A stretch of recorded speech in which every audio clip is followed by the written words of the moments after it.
Kimi, madamdamin ang naging mensahe at naging memorable ang first movie with Paulo.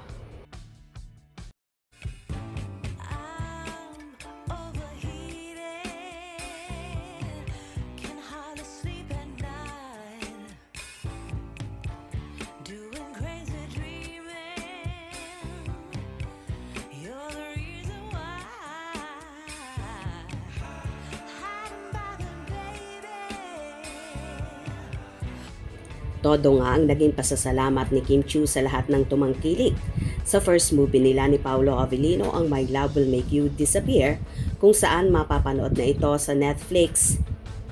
At nag-top 1 nga kamakailan at ngayon nga ay top 7 worldwide ayon pa sa naging post ni Chinita Princess. I honestly lost track of how many rain scenes we had while filming this movie.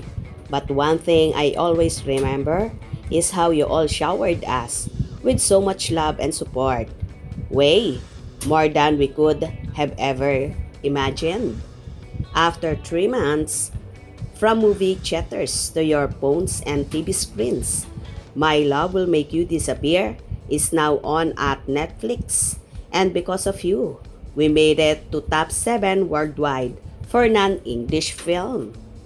Maraming salamat po. Thank you for crying with us, loving with us, and for embracing this story with so much heart. It's been a journey I will forever hold close to mine. Every message, every share, every word of appreciation, it means more than you know.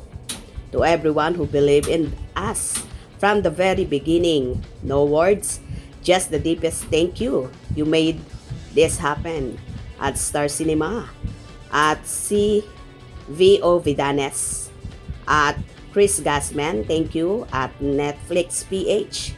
Thanks at Miss Paintilin for the hashtag photos by Aileen, hashtag My Love Will Make You Disappear, hashtag Sari X Jolo, hashtag Netflix. Nakakatouch nga ang naging mensahe ni Kimi at todo pasasalamat simula sa kanilang mga director, writer, staff, crew, cast at sa lahat ng sumusuporta sa kanilang movie ni Paulo na walang sawa simula noon hanggang ngayon ay kasama pa rin ni Kimi sa ups and down ng buhay niya. Ganito nga ka-grateful si Chinita Princess sa mga taong minamahal sila at pinagkakatiwalaan ng lubos.